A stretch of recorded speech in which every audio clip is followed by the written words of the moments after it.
Glória a Deus. A todos cumprimento com a paz do Senhor Jesus.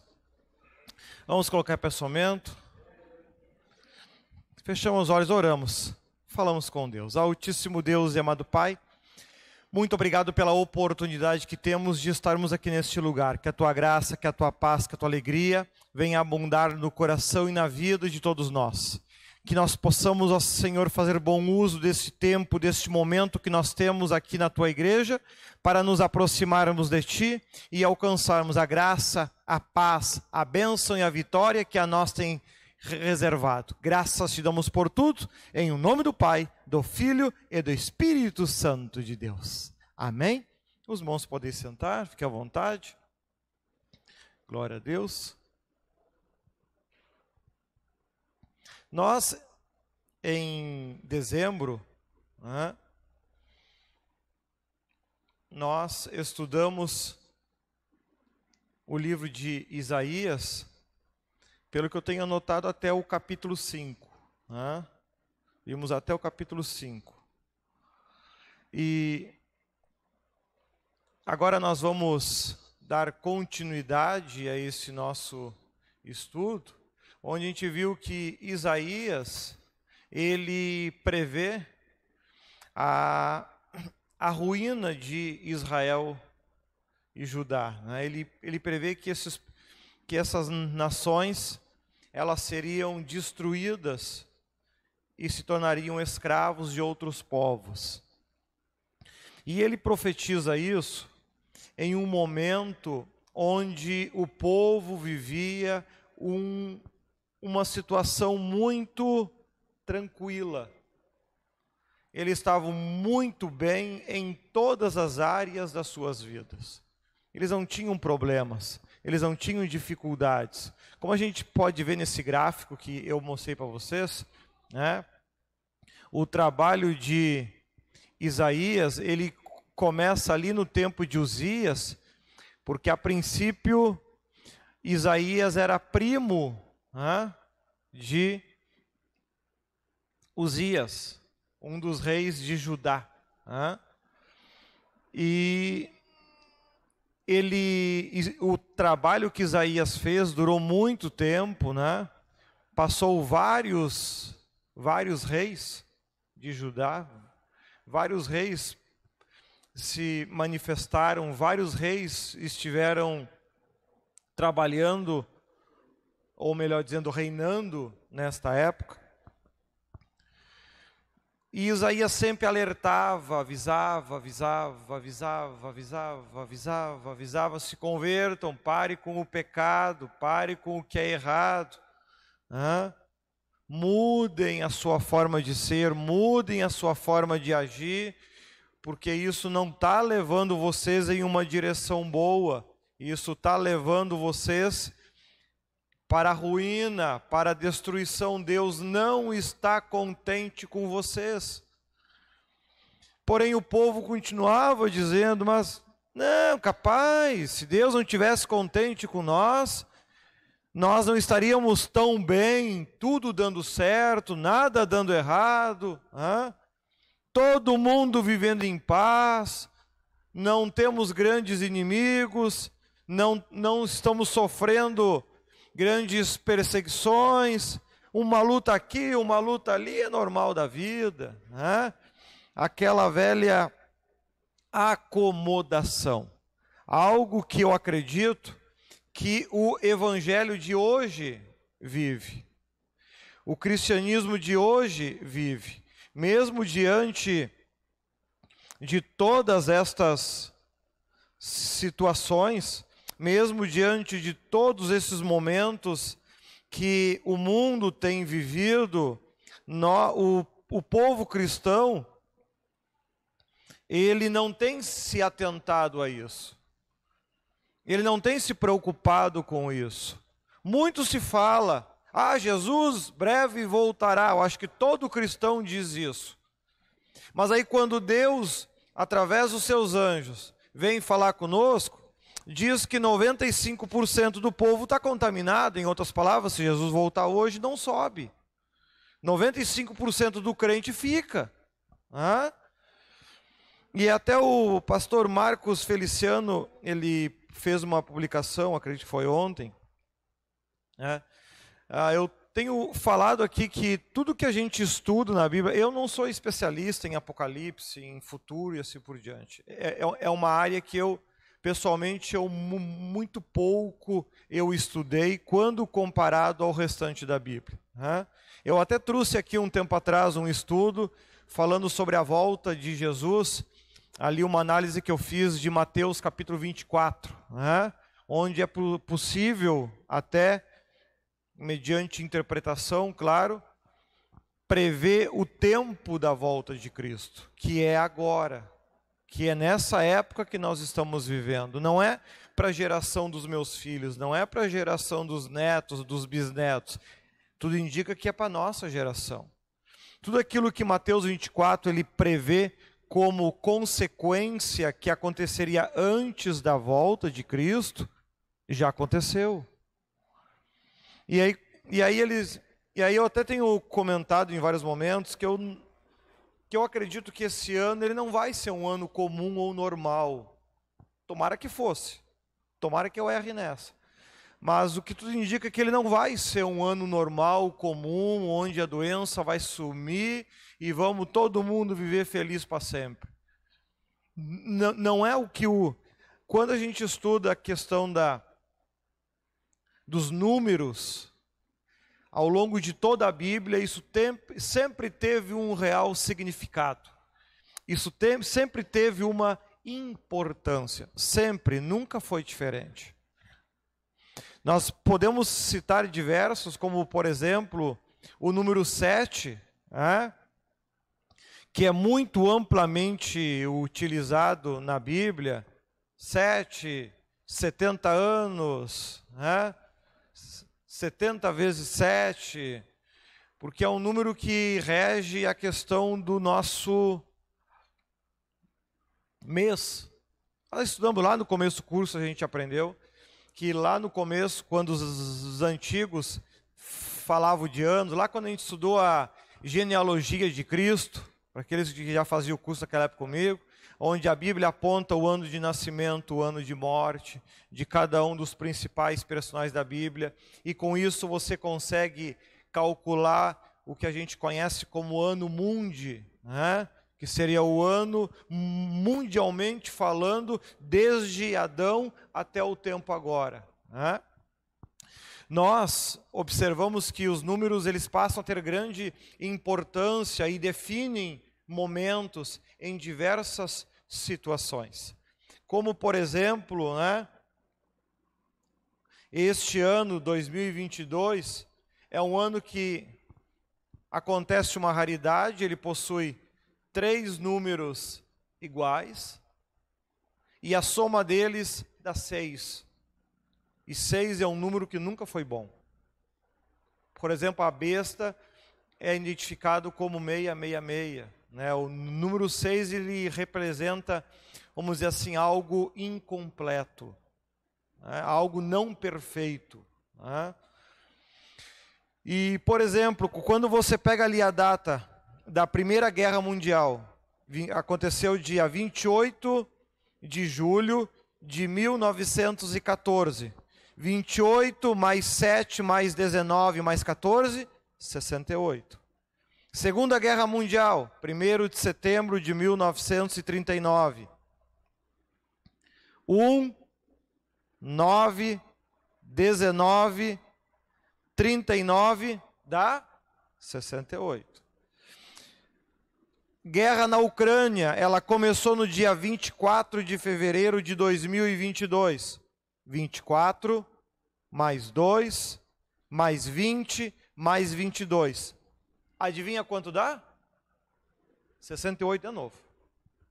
Se é coincidência que 3 guerras, somando o seu ano, dá ambas 68, que é um número muito próximo de 70, que Daniel, lá no capítulo 9, fazendo referência ao ano da tribulação, ao tempo da grande tribulação, ele cita 70 semanas.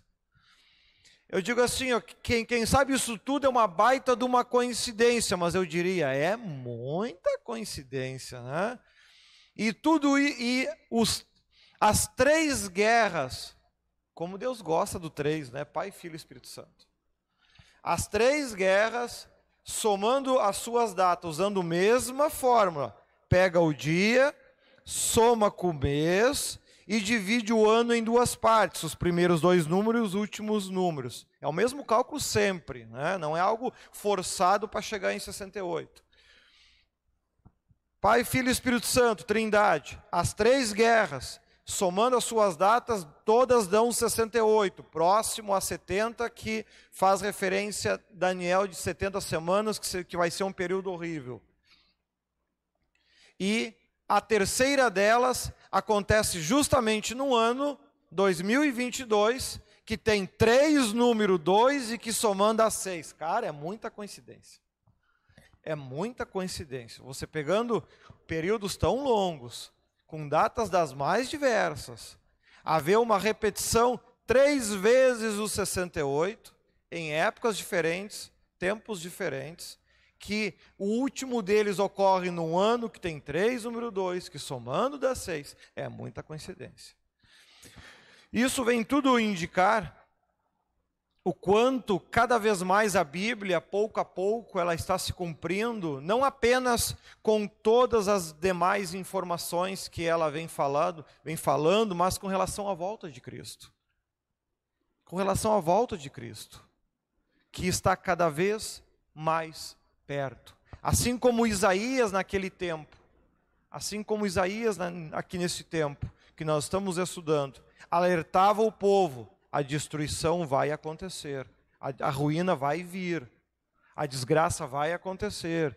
E o povo, que nada, que nada. Não temos nenhum indicativo que isso sequer está perto de acontecer, e realmente aconteceu muito tempo depois, se eu não me engano, entre o tempo que Isaías ele aqui está ministrando e até o tempo depois que o povo começa a retornar, dá em torno de 300 anos, porque o livro de Isaías ele é dividido em 2 partes, né? A primeira parte é do aviso, e a outra parte, que eu acho que é do capítulo 39 em diante, capítulo 40 em diante, me parece que é isso, ela conta a segunda parte, que é depois do exílio, né? Um período de 300 anos, inclusive a gente viu isso em mais detalhes nas primeiras apresentações, tem isso tudo em detalhe aí para vocês relembrarem. O que eu digo aqui importante não é que vocês decorem essas coisas, né? Eu mesmo não me preocupo em decorar elas.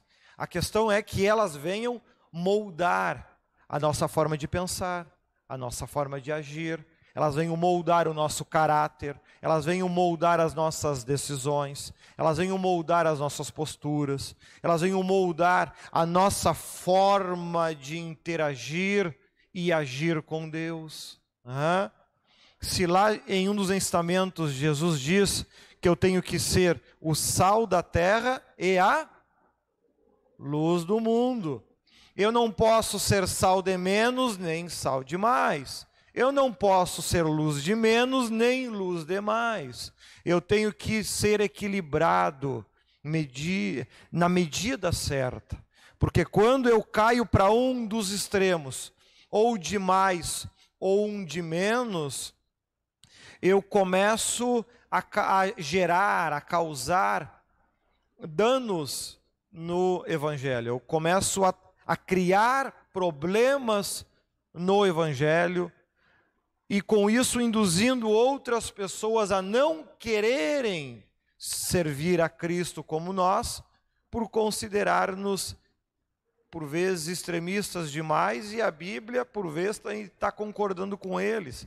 A tua forma de agir é exageradamente, e vai além do que ela prevê.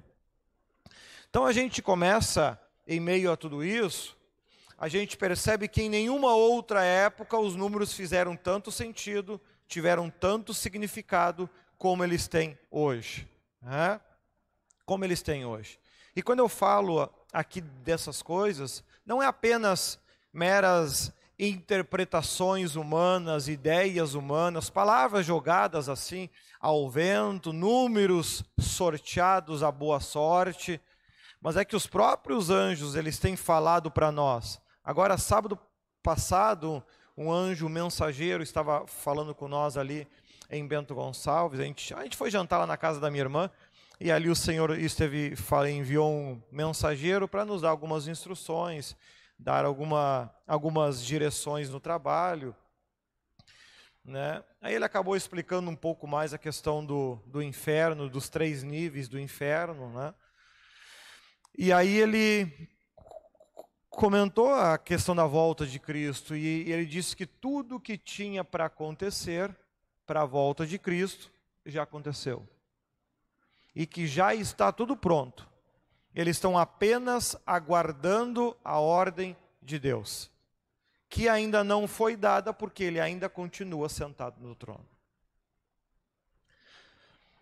Ou seja, isso pode acontecer a qualquer momento. A qualquer momento. A qualquer momento. E depende muito da forma como eu e você estamos decidindo levar a nossa vida. Até que ponto eu e você estamos dispostos a abrir mão de nós para viver aquilo que Deus quer que eu e você viva. Abrir mão dos nossos dias. Muitos de vocês têm conseguido fazer isso. Se fazem em todas as áreas, não sei. Agora, abrir mão de um domingo dormir até meio-dia, para aqueles que gostam, para estar aqui de manhã me ouvindo. Estão querendo algo além do que o mundo oferece. Estão se propondo a isso. Estão se esforçando para isso. E aqui Isaías, nós vamos ver se... Só clica na tela da PowerPoint. Aí. Então tem todo esse material, inclusive ele está no site.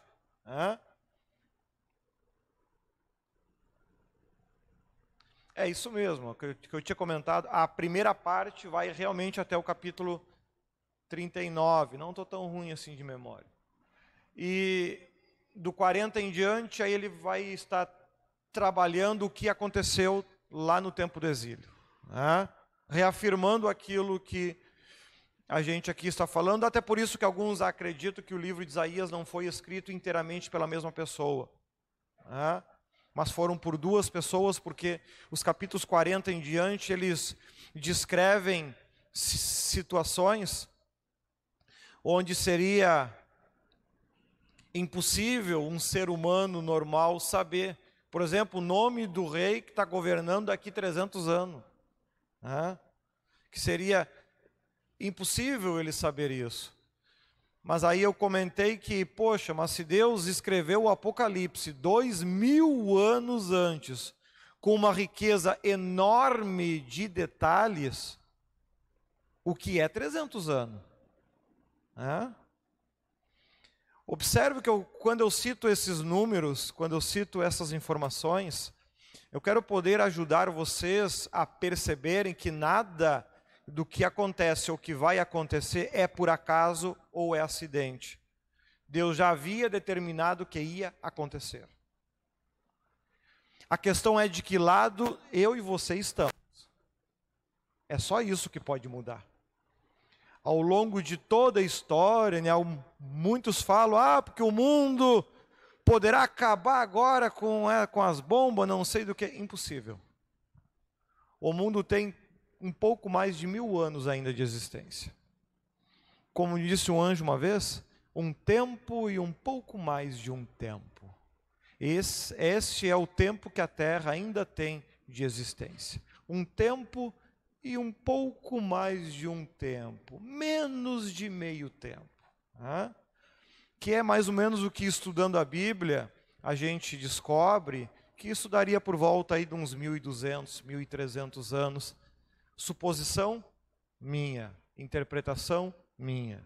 Eu já comentei aqui que eu acredito que quando Deus ele criou a terra em 6 dias e descansou o 7º, algo que com o poder que ele tem, com a capacidade que ele tem, ele poderia simplesmente fazer tudo em um dia só. Já que para ele a Bíblia diz que nada é impossível. Porém, quando ele fez isso, ele estava marcando o tempo. Assim como ele criou a terra em 6 dias e descansou ao 7º, eu também acredito, opinião minha, que a terra tem 7.000 anos de história e de existência. Os primeiros 6.000 é a história normal. Ali quando fecha o 6º dia, o 6º milênio, acredito que é quando marca a volta de Cristo. E o último dia, o 7º, o tempo do descanso, é o tempo do Apocalipse, onde os santos estarão descansando com Deus. Mas como eu disse, é a opinião minha, eu não sou especialista em Apocalipse. E nós estamos agora fechando o 6º dia. Se é coincidência também, é muita coincidência. Então nós precisamos entender que as coisas não vão mudar no mundo por mim ou por tua causa. O mundo vai se dirigir para aquilo que tem que se dirigir e não há o que fazer. Deus já havia previsto que isso ia acontecer. Então a gente pode orar pedindo paz, soltar pombinha branca, sei lá, botar um monte de plaquinha em tudo que é cidade do país, paz lá não sei onde e tal, Não vai mudar nada porque o diabo continua solto. E ele não tem medo de pombinha branca e muito menos de plaquinha pedindo paz. O que vai fazer a diferença, o que nós podemos fazer é de que lado você está. O povo que está lá sofrendo tamanho absurdo. Veja que é um povo que até há muito pouco tempo atrás tinha uma excelente vida, ótimos salários. São países muito bem desenvolvidos. Semelhante a esse tempo aqui de Isaías. Porém, a guerra chegou, o sofrimento chegou, bancos mundiais, como tem na Rússia, eu estava vendo que as ações dele que valiam $15 cada, hoje vale 2 centavos de dólar. Ou seja, um banco poderoso, riquíssimo, virou simplesmente pó da noite para o dia. Então observa como Deus, ele determinou já como todas as coisas vão acontecer. Inclusive aqui no Brasil. A gente não vai viver esse tempo de paz e tranquilo por muito tempo, não. Então, já estão felizes que vai ter carnaval em abril. Estão felizes que vai ter carnaval em abril. Tomara que eu esteja muito errado. Mas se aquilo que Deus tem falado para nós realmente está certo, acho que não. Mas o meu problema não é o Apocalipse. O meu problema é as decisões que eu e você estamos tomando. O que Deus faz ou deixa de fazer com o futuro é com Ele. É Ele que manda e a gente obedece. Só que eu falo isso para que a gente não cometa o mesmo erro que os antigos cometeram. Profecias sobre Israel, Judá, todas as maldades que cometiam. Deus avisou incansavelmente Judá, assim como nós estudamos lá os avisos de Israel. Israel era um povo tão ruim, tão ruim, tão ruim, que Deus usou, se não me engano, 3 profetas só para falar sobre Israel. E foi pouca coisa, incluindo eles Jonas. E morreu aí. Já quando vem aqui para Judá, nossa, usou acho que 8 ou 9 profetas diferentes para alertar Judá. E Jesus Cristo, ele é descendente de Davi e a raiz dele está em Judá. Não é em vão. Não é em vão.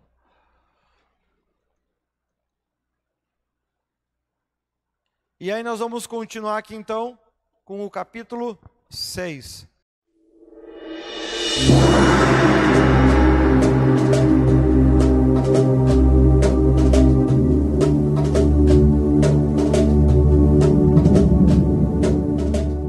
Isaías, capítulo 6.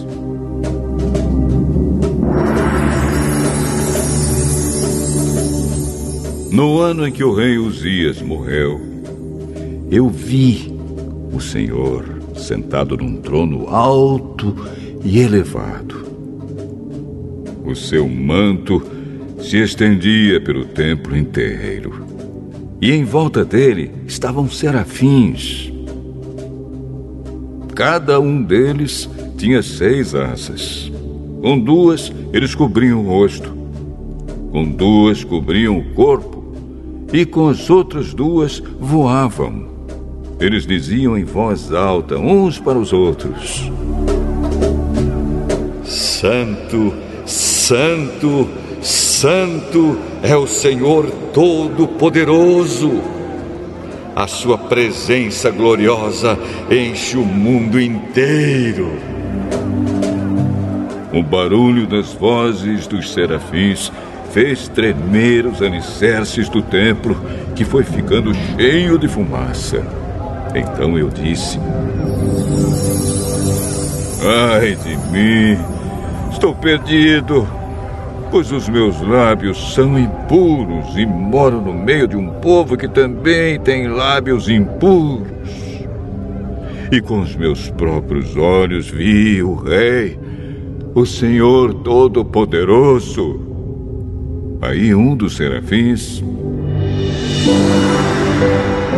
voou para mim, segurando com uma tenaz uma brasa que havia tirado do altar. Ele tocou minha boca com a brasa e disse: agora que esta brasa tocou os seus lábios, as suas culpas estão tiradas e os seus pecados estão perdoados. Em seguida, ouvi o Senhor dizer: quem é que vou enviar?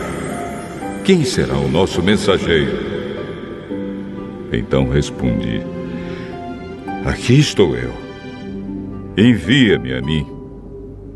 O Senhor Deus me disse: vá e diga ao povo o seguinte: vocês podem escutar o quanto quiserem, mas não vão entender nada. Podem olhar bem, mas não enxergarão nada.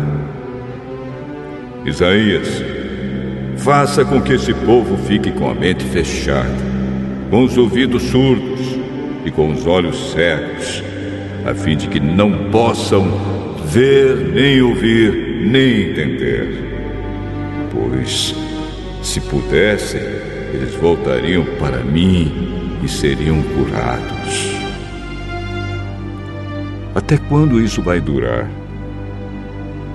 Até que as cidades sejam destruídas e fiquem sem moradores. As casas fiquem completamente vazias e os campos sejam arrasados.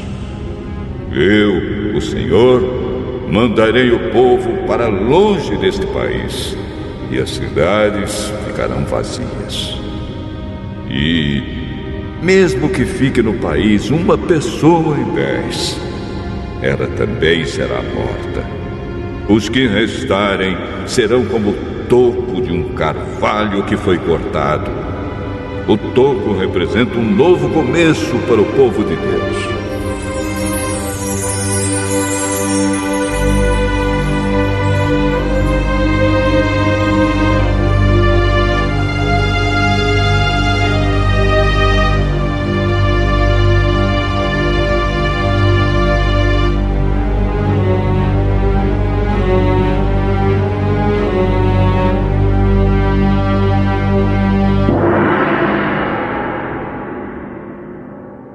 Olha só então.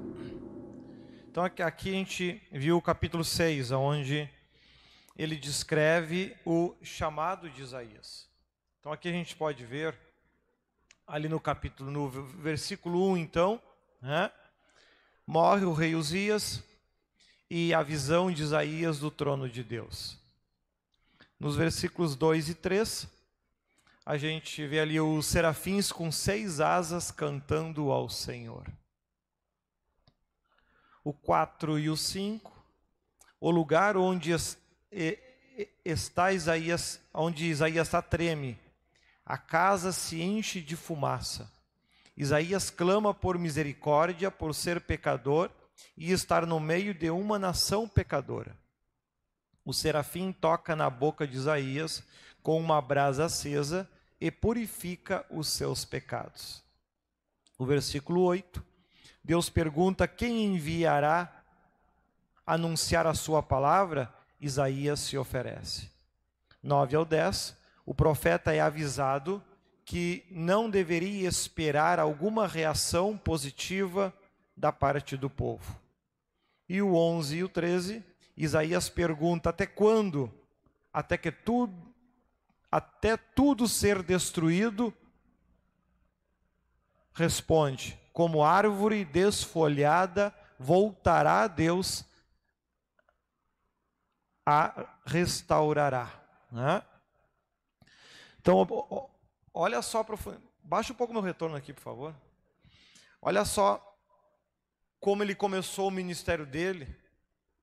E eu acredito que isso faz parte de todos aqueles que se propõem a fazer um trabalho para Deus. A grandiosidade de Deus, a sua autoridade, o seu poder não muda se eu ou você decidir ou não acreditar nele. O poder, a grandiosidade, as decisões que Deus já tomou lá quando criou todas as coisas, porque quando ele criou lá este mundo nos 6 dias e tudo que nele há, todo o restante já estava definido. Ele já sabia que tudo ia acontecer. Ou tu acha que Deus foi pego despercebido quando Eva comeu a maçã e que Adão comeu também? Realmente alguém tem dúvida que ele não sabia que eles iam comer aquela árvore? Por que tu acha que ele botou aquela árvore bem no meio do jardim ainda? Não é nada novo. Ele já sabia que essas coisas iam acontecer. Já era previsto. Ele assim já tinha determinado que acontecesse. Mas ele deixa que cada um de nós tenhamos a escolha de decidir sair do jardim ou permanecer nele. É uma escolha individual que eu e você estamos tomando. Adão e Eva, se a gente vai comparar o ato deles com todos os 100 e tantos pecados que a Bíblia cita, 142, se a memória não me engana. Adão e Eva não cometeram nenhum dos graves. Nenhum. Não mataram, não roubaram, não praticaram um ato de maldade com ninguém. Eram pessoas boas de coração. Eles apenas foram desobedientes. E hoje, eu e você, todos são. João fala, quem diz que não peca, mente, engana-se a si mesmo. Todos nós cometemos este que é um dos menores pecados. Se é que dá para chamar de menor. Todos nós cometemos. Quantas vezes você já não deve ter ficado, por exemplo, brabo ou braba com Deus? Descontente com Deus? Quantas vezes você também já não deve ter pensado, eu vou sair da igreja? Como se a igreja fosse o teu problema e não a solução para os teus problemas. Eu vou abandonar este evangelho, eu vou abandonar este caminho. Como se você pudesse fugir dele. Existe outro? Não. Toda vez que eu e você decidimos sair do caminho que Deus determinou para mim e para você. Eu não estou em Canoas há 20 anos porque eu quis, eu estou em Canoas porque eu fui mandado. E não adiantava eu querer ir para qualquer outro lugar, porque era aqui o meu lugar. Quando a gente tenta sair do caminho que Deus tem determinado para nós, não vai dar coisa boa, não vai para frente. não vai desenvolver, a gente não prospera, a gente não melhora, a nossa vida não se torna melhor. E aqui Isaías, ao enxergar tudo isso, a primeira coisa que ele lembra é dos seus pecados, é das suas falhas, é dos seus erros. Olha o que é o homem que anda com Deus e olha o homem que não anda com Deus. O cara que anda com Deus, ele tem uma visão do trono de Deus e a primeira coisa que ele lembra é dos seus pecados, que ele é errado demais para estar vendo isso. O cara que acha que está com Deus, nesta hora ele nem lembra de pecado, ele começa a glorificar, ele começa isso, ele começa aquilo, porque ele é o cara, porque ele está vendo, porque ninguém é que nem ele, já sobe lá, nem só para a cabeça, sobe lá para a ponta do fio do cabelo. Perceba a diferença de pessoas que estão caminhando em direção a Deus e pessoas que estão apenas vivendo momentos com Deus. Porque ao longo de todo o tempo que você estiver na terra, você vai viver momentos com Deus. Todos nós recebemos essa oportunidade. Mas viver momentos com Deus não é estar com Deus.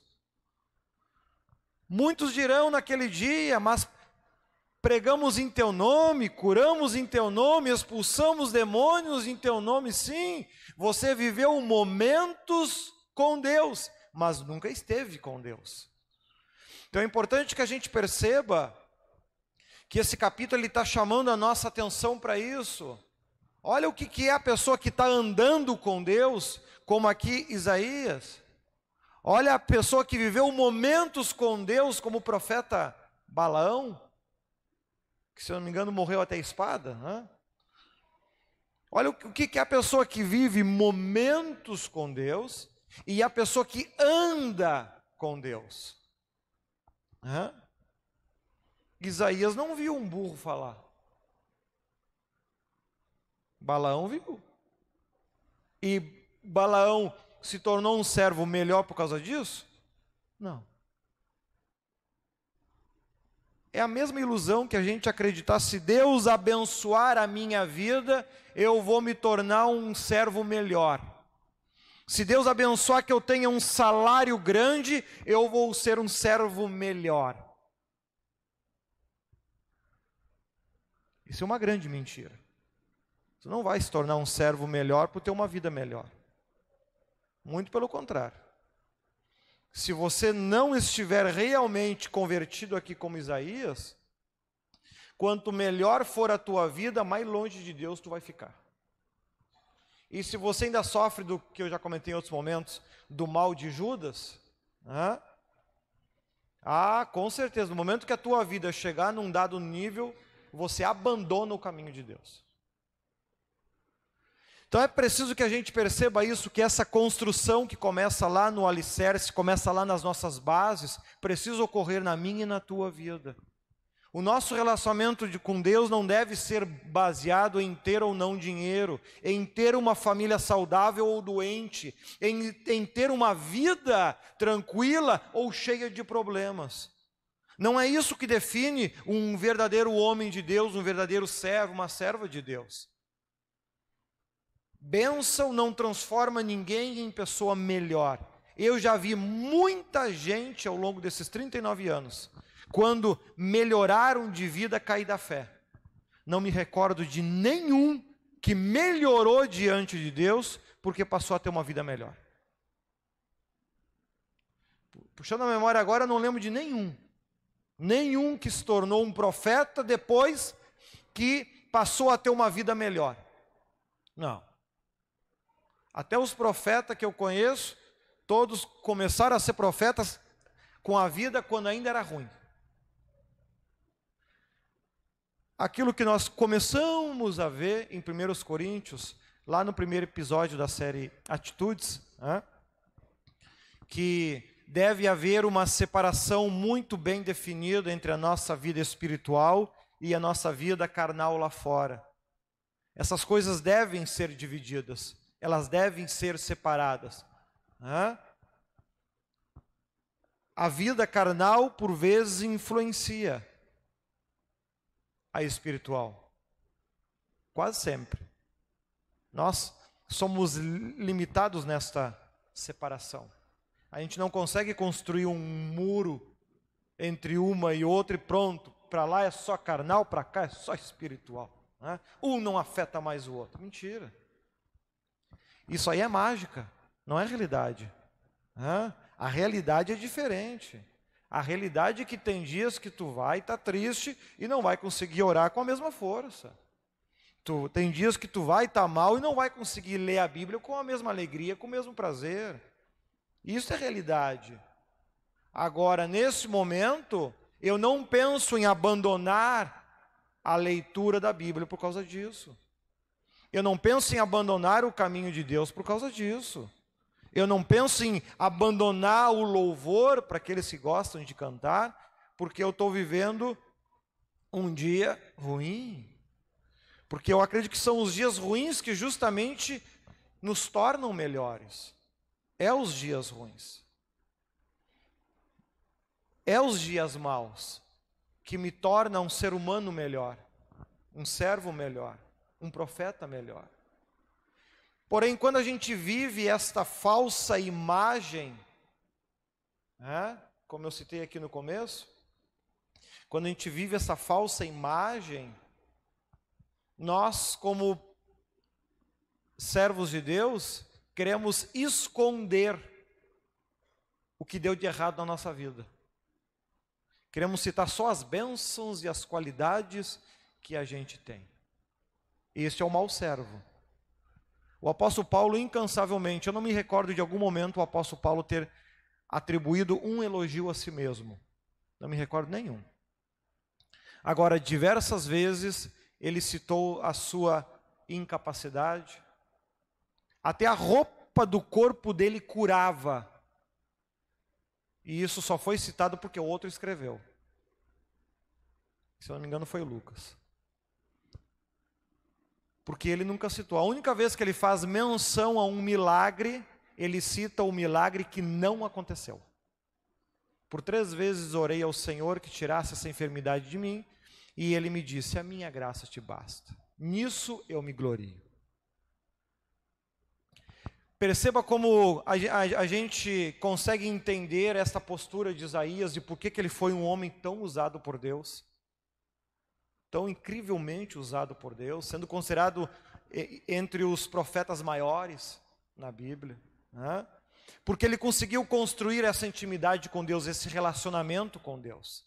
Ele conseguiu fazer esta divisão, mesmo que ela nunca será perfeita, como eu disse, mas houve esta divisão, separa o carnal do espiritual. Eu já comentei em outros momentos que, ao longo desses 20 anos que eu estou aqui em Canoas, eu acho que na minha vida, quase tudo deu errado. Eu digo quase porque provavelmente tem muita coisa que não aconteceu.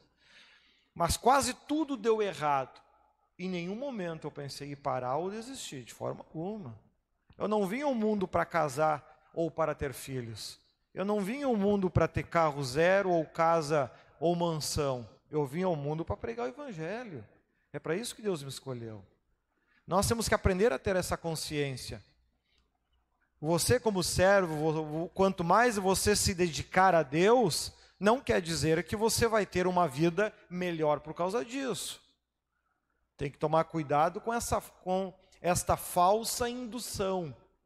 Isso a gente viu lá no primeiro curso de obreiros, que inclusive agora, este mês, agora dia 20, eu estarei ministrando em Bento Gonçalves. Esse primeiro curso de obreiro, a primeira aula que eu dei lá, eu falei sobre a falsa indução, onde, ao nós olharmos à nossa volta, vermos coisas que fazem sentido e a gente pega aquilo e torna como uma verdade. A gente vive um momento hoje onde, quanto mais a gente busca Deus, melhor é a nossa vida, melhor é a qualidade da nossa vida. Só que isso também é uma falsa indução. Porque o apóstolo Paulo, por exemplo, foi tremendo na mão de Deus. E na sua vida pessoal, nunca teve paz, sossego ou abundância. Com Isaías não foi muito diferente. Então a gente tem que tomar cuidado com isso, porque senão a gente se prepara para o tempo bom, quando a coisa começar a ficar ruim, começar a dar errado, e esse tipo de coisa alcançar a tua casa, a minha casa, que a gente não venha cair da fé por causa disso. Por quê? Porque está falsamente contaminado por uma falsa indução. Onde, se eu sou servo de Deus, a minha vida tem que ser perfeita e não pode faltar nada. Porque eu sirvo a Deus. Amado, não mistura as coisas. Tomara que a gente não precisasse viver esses períodos, que fosse tudo tão barbada como foi agora esse tempo da Covid. Aonde vivemos o tempo aí da Covid, muitos dias não pudemos fazer culto, inclusive, mas ninguém passou fome, ninguém passou necessidade, a igreja continuamos fazendo os cultos, a gente fazia 3 cultos por semana, já que fecharam a nossa igreja, a gente passou a fazer 7, e o resultado que, quando reabriram a igreja, hoje a gente faz 5, ou seja, a igreja faz mais hoje do que antes da Covid, graças a Deus por isso. Mas tudo que a gente faz, nada é obrigatório. Veja ali que no versículo 8, Deus pergunta quem Ele enviará para anunciar a sua palavra. E Ele se oferece. Senhor, envia a mim. Poxa, Deus fez tanto por mim. Deus me permitiu ver o seu altar. Deus permitiu que o seu anjo viesse e perdoasse os meus pecados e as minhas falhas. E agora Ele precisa de alguém. Eu não posso ficar de braço cruzado, Depois de tudo isso, eu vou ter que correr atrás e fazer alguma coisa. Mas fazer aquilo que os outros não estão fazendo. Se é para mim ir fazer, para fazer o mesmo que os outros, então não precisava. Isaías, ele percebe isso. Porque a tribo de Levi, os sacerdotes ainda existiam. A Bíblia mesmo cita que quanto mais se multiplicam os sacerdotes, mais se multiplica o pecado no meio do meu povo. Porque era lucrativo. Porque para cada pecado que tu cometesse, depois tu tinha que levar uma oferta na igreja, que a lei estipulava. Hoje é barbada, Tu peca, leva o dízimo contadinho até na moeda. O salário mínimo é 1.212, ele vai e coloca 121,20. E faceiro, estou salvo? Cada um acredite na mentira que quer, Mas lá no passado, pelo menos eles tinham ainda essa noção. Cada vez que eu pecar, eu vou ter que levar uma oferta lá na igreja. Inclusive tinha intitulado isso. Os sacerdotes ficavam felizes da vida. Quanto mais eles pecar, mais rico a gente fica. Porque outra coisa diferente que é do nosso tempo, Aqui nesse tempo, quando Deus instituiu todos esses trabalhos, tudo que entrava na igreja, vamos dizer assim, tudo que entrava na igreja pertencia a quem? Aos levitas. Tudo que entrasse, tudo era deles. Eles administravam, eles faziam da forma que queriam, conforme queriam, compravam aquilo que era preciso e usavam para se manter sua família, sua casa, assim por diante. Tudo que entrava. Não tinha limite, não tinha nada. Era tudo com eles. Porque eles não tinham direito à terra, lembra? Eles não tinham direito a ter terra. Na divisão das terras, eles não tinham direito. Por isso, tudo que entrava pertencia a eles, já que estavam abrindo mão de uma vida financeira pessoal. Algo que atualmente, por exemplo, isso não existe mais. Eu estou aqui, mas eu sou um assalariado igual vocês. Tudo que entra na igreja é tudo da igreja. Eu sou apenas um assalariado. Ou seja, o evangelho da forma como Deus definiu lá no começo, está dia após dia diminuindo, não está melhorando. As restrições estão cada vez maiores. As limitações estão cada vez maiores. As imposições estão cada vez maiores. Muitos pastores são pastores e passam dificuldade. Bom, eu e a minha família, Jesus amado, né? Foi um horror. Mesmo trabalhando na igreja. Por quê? Porque tudo que entrava era da igreja. O pai tinha que manter. Quando ele começou essa igreja, Deus disse para ele: tudo que entrar de dízimo, tu vai abrir uma conta no banco e colocar lá. E tu vai viver só com aquilo que entrar de oferta.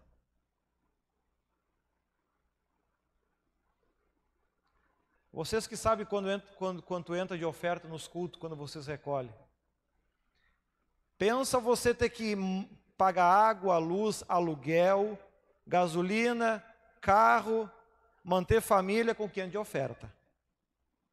Assim foi a vida do bispo. Se eu não me engano, foi quase um ano assim.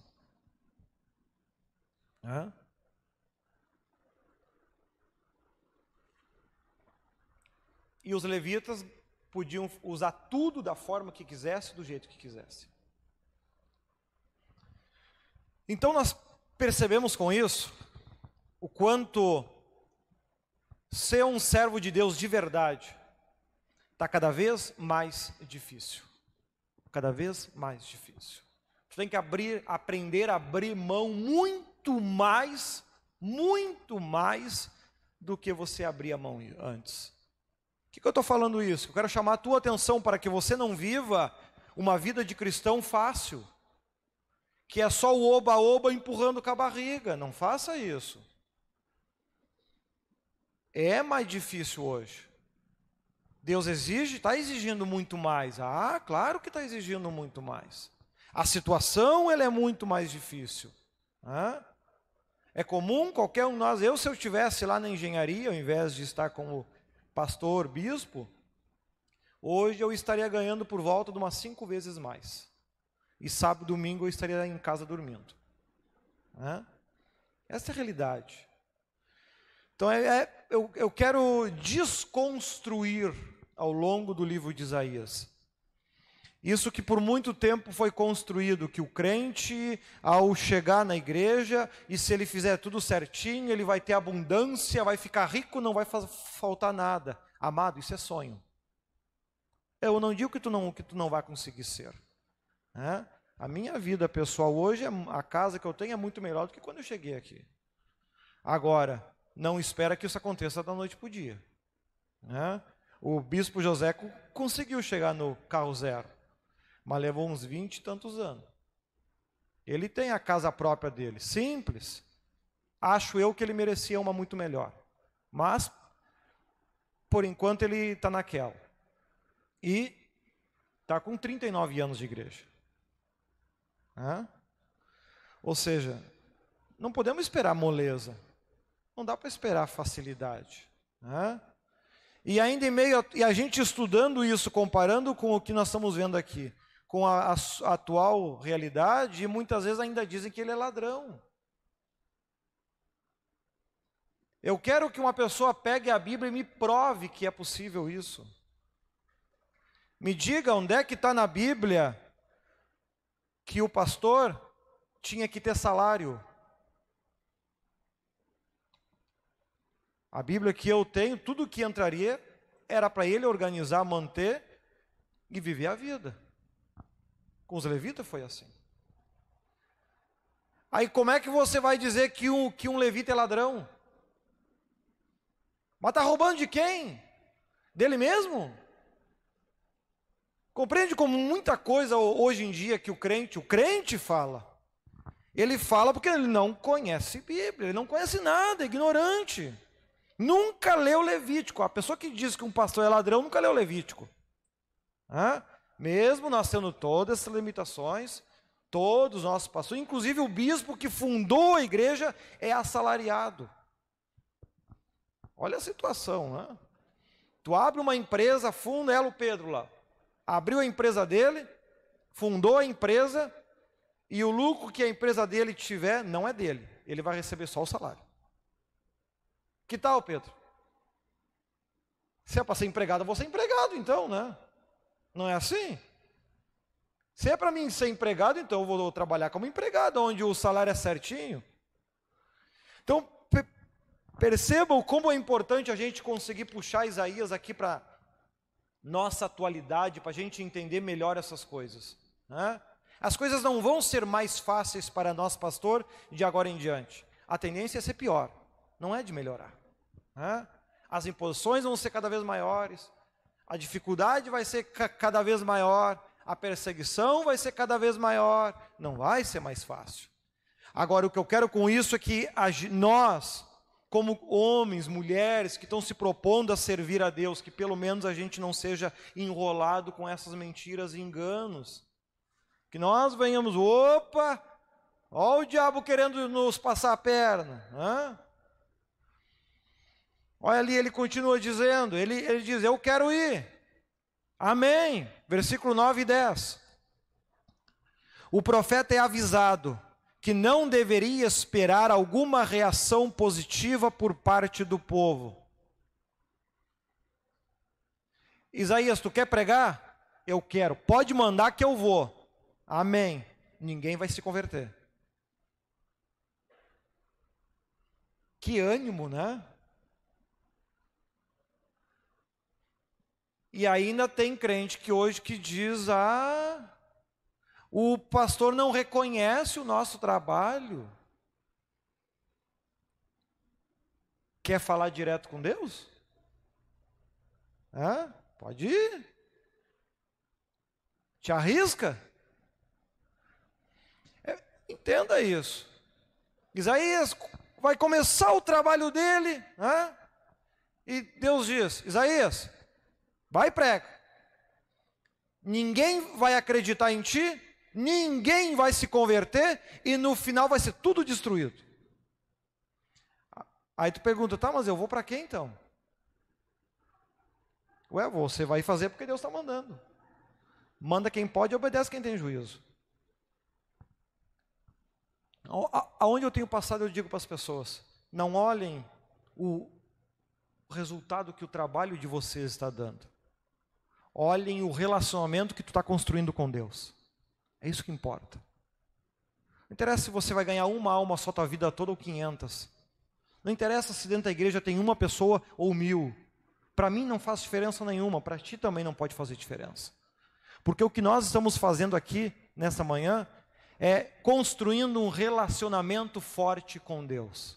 É isso que importa. A salvação individual, de que adianta eu ganhar o mundo todo para Deus e perder a salvação da minha alma? Imagina o mundo todo no céu, só eu no inferno. Qual é a graça? Não vale a pena. Então é isso que ele estava aqui aprendendo. Isaías vai, fala, aí ele pergunta, o 11 e o 13, mas até quando vai ser assim? Até quando eu vou pregar para as paredes? Até quando vão falar mal de mim por defender a tua palavra? Isaías, não te preocupa, é só até morrer tudo, depois passa.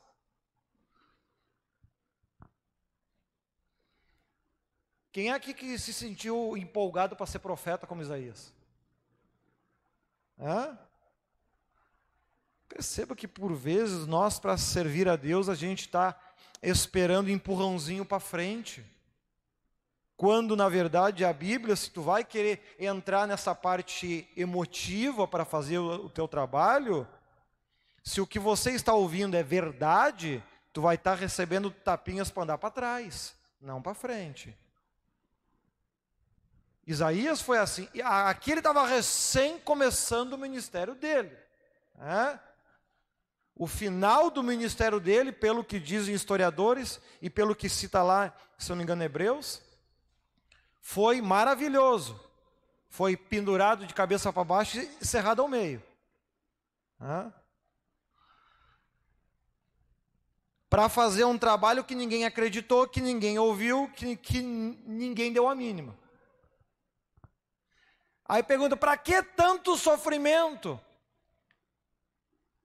para ir para o céu e morar eternamente com Deus. Isaías precisou passar por isso. Deus não sabe o porquê.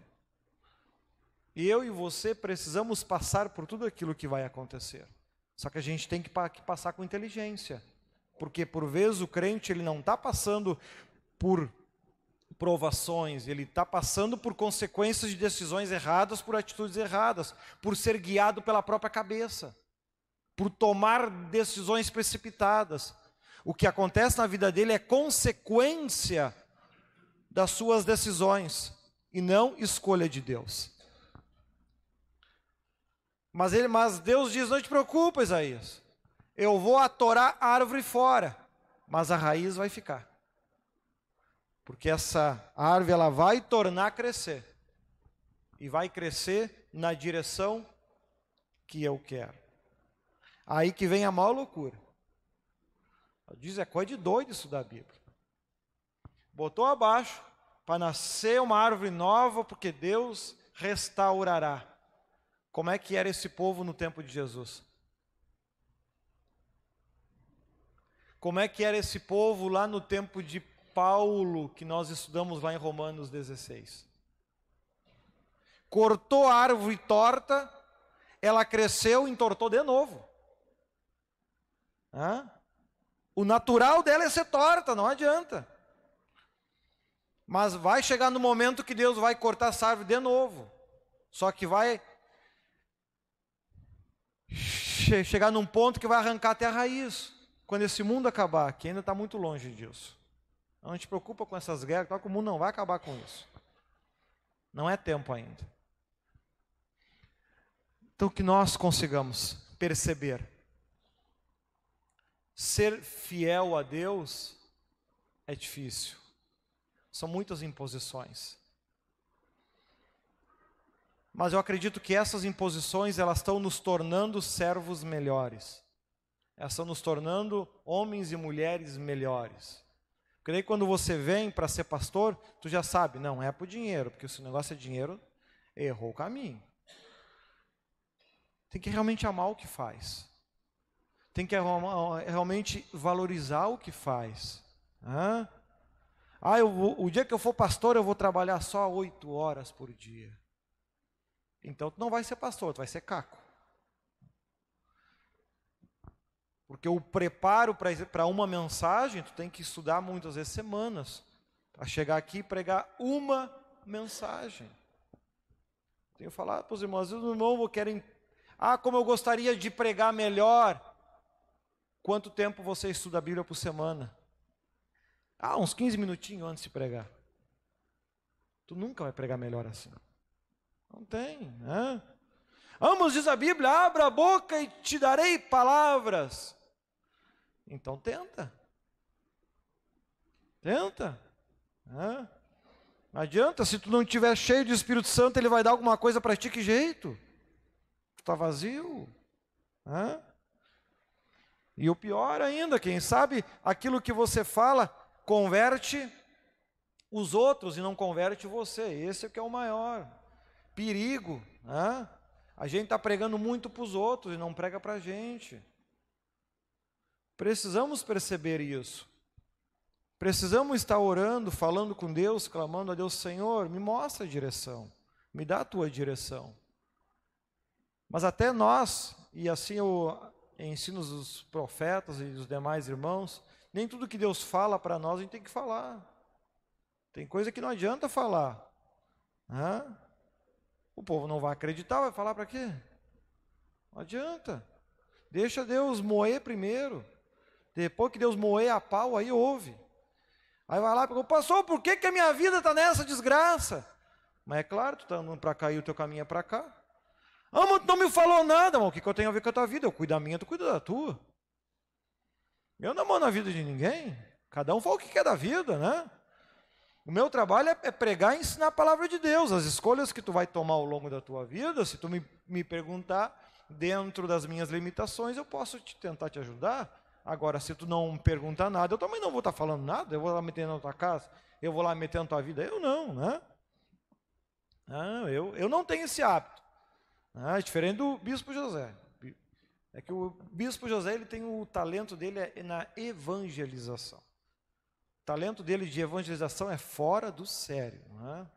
É rara a pessoa que tem essa capacidade. Mas também, se ele vê que tu está comentando alguma coisa que ele sabe que é errado, ele vai te encher o saco 24 horas por dia, 7 dias por semana, de domingo a domingo. Ele não vai mudar. Enquanto não mudar, ele não para de torrar a tua paciência. A maioria fica louco de brabo com ele. Não consegue entender isso. Ficam furiosos com ele. Mas ele bateu o olho em ti, tu está fazendo aquilo ainda? Ele é insistente. É o dom dele de evangelizar, de aproximar as pessoas de Deus. Outro que tinha esse grande talento que a Bíblia cita é João Batista, por exemplo. Também tinha esse talento nesta área. Já a minha área é mais ensinamento, é mais semelhante ali ao apóstolo Paulo. Cada um dá para cada um ministério conforme Deus quer, conforme Deus precisa. E quando a gente estuda a Bíblia, a gente percebe que há servos e servos, pessoas e pessoas, que se comportam diferente, de maneiras diferentes, para ir abrindo o caminho que é para a bênção acontecer. João Batista era o xaropão, era o cara chato. O rei foi lá meter a mão na mulher, não sei de quem, ou a mulher era casada, alguma coisa assim. João Batista não foi lá brigar com o rei? Tu sabia que tu não pode pegar essa mulher porque essa mulher não é tua? Tu está errado, tu vai para o inferno por causa disso. Perdeu a cabeça. Mas que ele falou, ele falou. Aí depois vem, mas ele abriu o caminho para Jesus Cristo. E já Jesus tinha aquele jeito mais tranquilo, mais calmo. De vez em quando dava uma loqueada, como a gente diz, virava umas mesas, xingava, raça de víbora, vocês não valem nada, Mas na maior parte das vezes era fazendo a obra de uma maneira diferente. Mas tudo foi necessário ao longo dos anos, ao longo dos séculos, porque se o trabalho de cada um deles não tivesse acontecido, o trabalho do próximo também não tinha acontecido. Então nós temos que ter essa percepção, Como agora esse estudo está sendo gravado, que nem o Espírito Santo pediu, depois eu vou editar e vou estar disponibilizando aí no canal no YouTube, Você que está brabo com o teu pastor, poxa, qual é o ministério do teu pastor? Tem uns que o ministério é na paulada. O ministério dele é nesta área. São pastores que o dom é de evangelismo. Já tem outros que são mais tranquilos porque o dom é de ensinamento. Trabalham outras áreas. Então você tem que aprender a perceber isso e ter paciência. E ter em mente, se tu não quer que o pastor ele reclame, ou tu para de errar, ou desvia dele. Tu vê que o pastor está indo aqui, cruza a quadra lá. Porque se ele bateu o olho em ti, paz do Senhor, está errando ainda? Não adianta, é o João Batista da vida, não adianta. Mete a mão até no rei, não pode, perdeu a cabeça, viveu pouco, mas que ele falou, falou. Olha ali que o texto fala sobre os serafins, O ministério dos serafins está intimamente ligado ao trono e ao louvor de Deus. Eles são constantemente vistos glorificando a Deus, exaltando a sua natureza e seus atributos, e aparentemente supervisionando a adoração no céu. É possível que os serafins sejam os anjos adoradores do Salmo 148, versículo 2, embora eles não sejam especificamente identificados como tais. Ao passo que os serafins estão posicionados juntos e ao redor do trono de Deus. Salmo 99, 1, Apocalipse 4, 6. Os serafins de 6 asas são vistos pairando sobre o trono, enquanto eles ministram a adoração. Hebreus 1, 14, Gênesis 3, 24. Glória a Deus. Olha lá, Salmo 148. Louvai todos os seus anjos, louvai-o todos os seus exércitos. Salmo 99, o Senhor reina, tremam os povos, ele está sentado entre os querubins, comova-se a terra. Observe que o tempo todo a Bíblia, ela deixa claro que Deus espera a adoração total, minha e tua. Mas bispo, a minha vida está dando tudo errado. Ele não te perguntou nada, ele está falando que tu tem que adorar ele. Ele não está perguntando a tua opinião. Ah, mas não é justo. Ele também não está perguntando se é justo, ele está falando que tu tem que adorar ele. Ah, mas olha a situação que está a minha vida. Qual é a parte que tu ainda não entendeu? Adorai ao Senhor. Mesmo dando tudo errado, principalmente. Porque se tu não amar os teus inimigos, que galardão tu terei nisso, né? Se você acha que Deus é teu inimigo, mais um motivo, ame ele, senão tu não tem galardão. Se tu considera que Deus é só teu amigo, bom, aí tu não tem galardão nenhum, né? Então perceba isso, né? Louvai o tempo todo, louvai, louvai. Olha lá, ó, Apocalipse 4:6. Também diante do trono havia algo parecido com um mar de vidro, claro como cristal. No centro, ao redor do trono, havia 4 seres viventes, cobertos de olhos, tanto na frente como atrás. Hebreus 1:14. Não são porventura todos eles espíritos ministradores enviados para servir a favor daqueles que hão de herdar a salvação? E havendo lançado fora o homem, pôs querubins ao oriente do jardim do Éden e uma espada inflamada que andava ao redor, para guardar o caminho da árvore da vida. Veja que o jardim do Éden de fato é aqui na terra. Só ninguém nunca achou e nem vai achar. Então é importante que a gente tenha em mente então esse começo do ministério de Isaías. É importante que vocês entendam bem isso, para que vocês possam aplicar na vida de vocês. Para que vocês possam perceber essas situações. Muitas da tua vida vai dar tudo errado. E tu tem que louvar a Deus do mesmo jeito quando está dando tudo certo. Não pode ter diferença. Deus ele não pergunta se tu está feliz ou não. Ele não pergunta, nem quer saber. Ele quer saber, deu fruto ou não deu? Está trabalhando ou não está? Quando ele pergunta para os anjos lá ao teu respeito, né? E o Pedro lá na terra está fazendo ou não? Sim, ele está precisando de uma empolgação.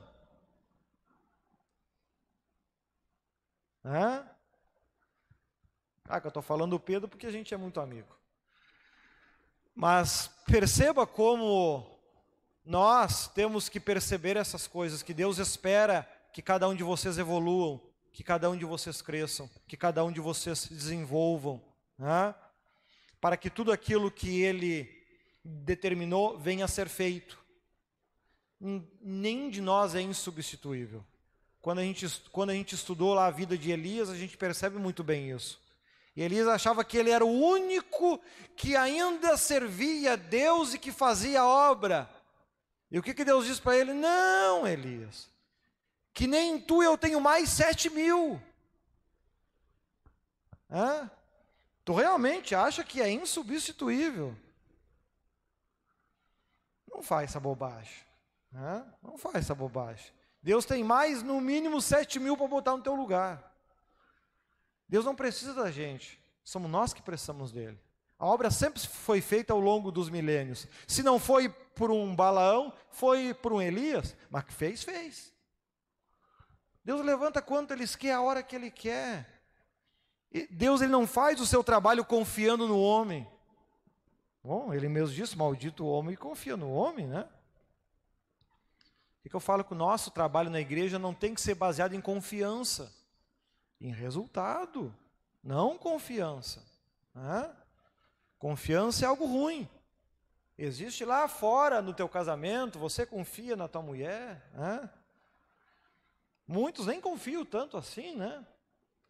Às vezes tem uma ciumeira, nossa, né? Deus o livre, né? Se a mulher for até a esquina, nossa, ela dormiu com 5, né? Tem desses, né? Mas enfim, cada louco a sua mania, né? O apóstolo Paulo alertou, não casa. Não casa, eu queria evitar problemas na vida de vocês. Não casa. Não, o cara teimou em casou, agora ele tem ciúme, ele fica emburradinho, ele fica brabinho, ele fica maguinho, né? Ele fica 3, 4, 5 dias olhando para a parede e não dá um bom dia para a mulher, porque casou, cara. Ficar sozinho, aí tu podia ficar olhando para a parede à vontade, a casa está vazia mesmo, né? O ser humano é doido, né? Deus diz para não casar, ele vai e casa. Aí quando ele casa, que começa a acontecer aquilo que Deus falou, ele em vez de dar risada, não, ele fica bravo, ele fica magoado, ele fica triste. Entendeu? É tudo louco mesmo, né? Não é normal essa gente, né? Deus fala, vai dar errado.